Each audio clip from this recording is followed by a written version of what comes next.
With the new featured exotic armors list comes fresh builds, and with it, some that are whack and some that are wild. So let's talk about Chromatic Fire.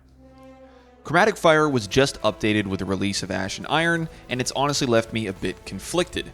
In its change, Chromatic has lost some of its identity and its uniqueness, but it did gain an undeniably stronger perk in the process. While I'm really happy to see it getting a much needed facelift, the updates have resulted in Chromatic being less interesting to build around, but more effective to use, which is an interesting position. So to preface this idea, which will be the focus of the video, I want to say that in the end, I like the changes. I think while much less flashy, they do achieve the goal that Bungie had set of removing some of Chromatic's restrictions while making it more broadly effective. Chromatic previously serviced a very niche approach, but now I can confidently say it's a good pick for any kinetic-based build. Subjectively, I do have a few gripes, but objectively, the changes feel good and are a noticeable improvement. So let's go over the new and the old, and I'll give you the full builds I was running so we can talk shop after. Prior to Ash and Iron, Chromatic's exotic perk granted elemental explosions on precision kills only, and those explosions also applied a status effect based on the super you were using. Void applied Weaken, Solar applied Scorch, and so on. The explosions were pretty small and sometimes hard to apply, but in missions like Battleground or Onslaught, where enemies are really tightly grouped, it made a noticeable impact. There was a bit of an imbalance on which subclasses or supers you might run, with Weaken being the most popular option, but it still meant that Chromatic provided some amount of interesting subclass benefits that you could build around on every subclass. For example, I made a previous video with Chromatic where I used it on Void specifically for the Weaken and built around Echo of Harvest to make orbs so I could activate Devour and armor charges. I also used it on Solar with Sturm and Drang so I could maintain Restoration with Drang, and when I busted out Sturm, it could also add in Scorch and Ignitions. So while the perk wasn't anything extremely potent or often even reliable, it was fun to build around due to how it was tied to your subclass.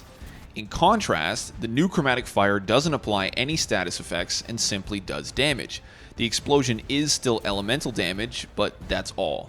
It's also a bit finicky in that regard, since it applies for things like maintaining restoration on Solar, but it doesn't count towards Ionic Sentry, which I found a bit odd. For my testing in general, there's very few ways to increase the damage for the explosions or to even interact with it at all.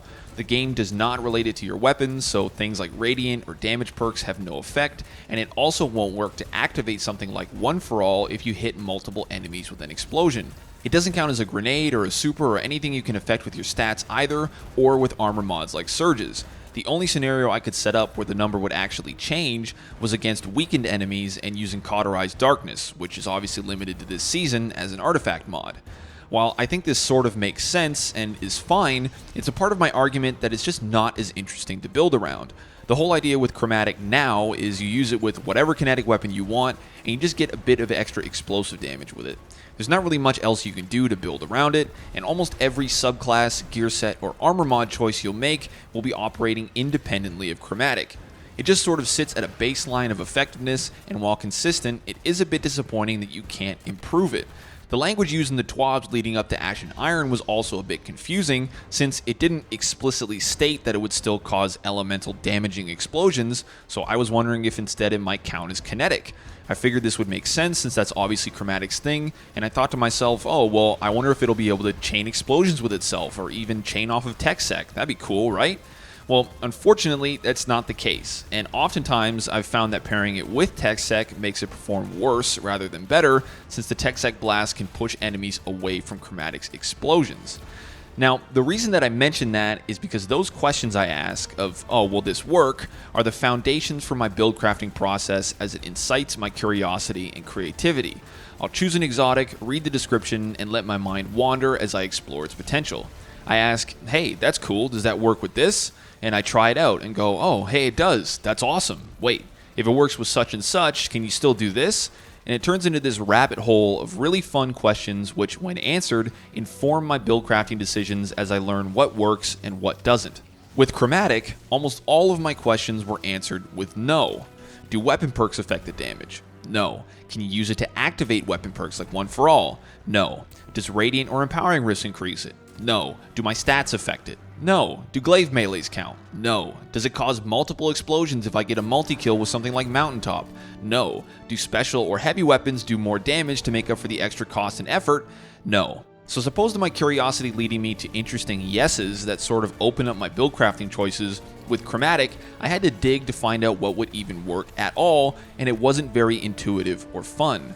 The only yes I found was Kinetic Tremors, which does activate Chromatic's explosions, but similar to my point with TechSec, the Tremors can often push enemies away from the AoE, and the Tremors just do more damage outright, so it doesn't really feel that special. I will be interested to try something like the Ancillary Ordnance perk on Force Memorializer to see if it works, but unfortunately I haven't gotten a roll yet and can't test it. Regardless, it feels odd that this version of Chromatic narrows your build far more than it expands it. Bungie wanted to make Chromatic more broadly viable and effective across subclasses, which they technically accomplished, but in doing so they reduced any sort of benefit build crafting choices can make. They were worried that people would only ever use it on Void for the weaken, but now I can only ever see myself using it on Void or Prismatic for Devour, since that's the only valuable interaction I can get. Previously, I could suggest that you try Solar so you can basically have Incandescent and build into Ignitions, or try Stasis for crowd control, or whatever, but now that synergy just isn't there, and Arc, Solar, Stasis, and Strand all feel completely incompatible with Chromatic. Now, at this point, you may be wondering, well, how come you said at the beginning that you like these changes and think it's better if all you've done is bag on it? Well, honestly, it just comes down to the damage. With the consistency and reliability of the explosions from Chromatic, as well as the buffed size, it makes a way bigger impact on combat than the previous version did, even with the loss of the status effects. Now, this does sort of come down to the weapons as much as it does Chromatic, but that brings us nicely to the build section, so let's talk guns, shall we? Along with Chromatic Fire and several other exotics, MIDA Multitool got a massive update with Ash and Iron, giving it a brand new perk called MIDA Software Package. Essentially, kills with MIDA or any MIDA weapon, including the new shotgun, grants progress towards 4 different tiers of improvements for MIDA Multitool.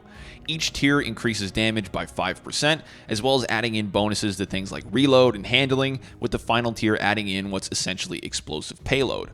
When MIDA gets going, it absolutely shreds, and paired alongside MIDA Macro Tool for any close quarter situations, it feels fantastic to use and extremely versatile. I've been rocking a Threat Detector Trench Barrel roll on Macro, which I've been loving since I've been on Void, and Pocket Singularity just got updated to have a second charge, which is awesome.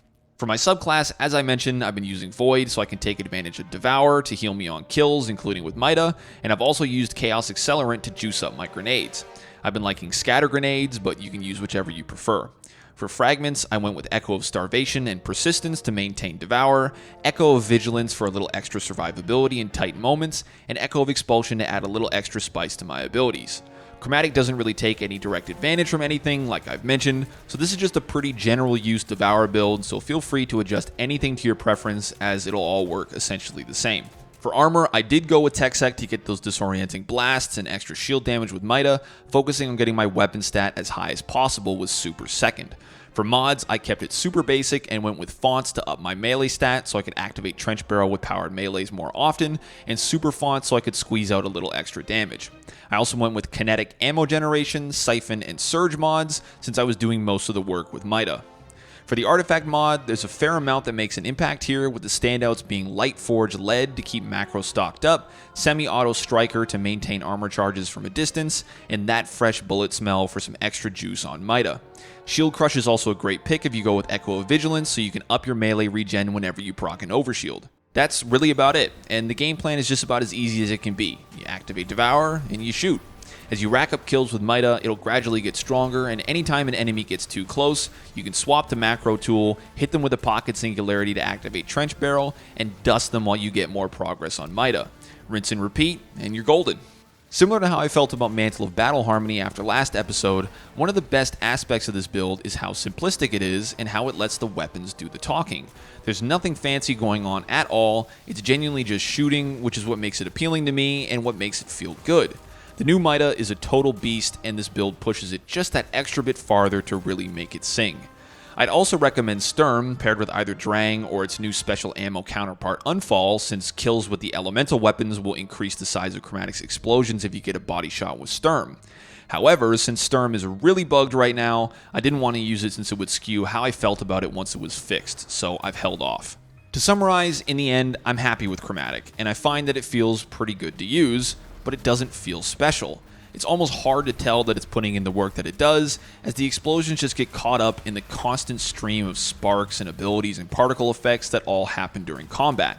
While being oddly limited in terms of subclass synergy and build potential, it does allow for strong kinetic weapons to feel even stronger, which is enough to justify its existence. It's not groundbreaking or super creative, and it doesn't add anything to think of or implement in combat, but if you're looking for a very simple build to work alongside your favorite kinetic weapons, Chromatic won't steer you wrong.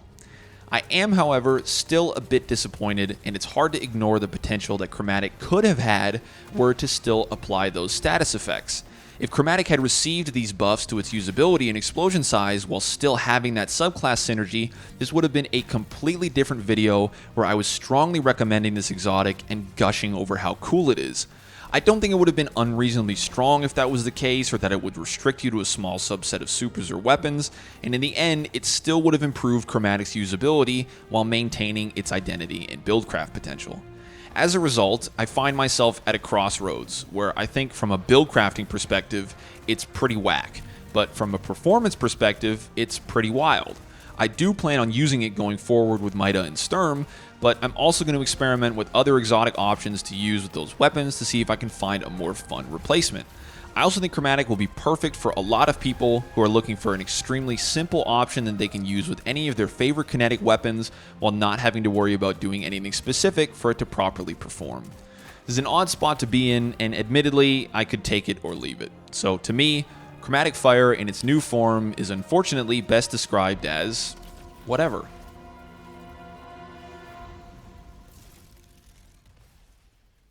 Thank you so much for watching. I hope you enjoyed the video. There's a dim link down below if you want to give this build a try, or if you want to use it as a base for your own spin on it. Subscribe to the channel to keep an eye out for more videos soon, and let me know in the comments what you think of Chromatic Fire.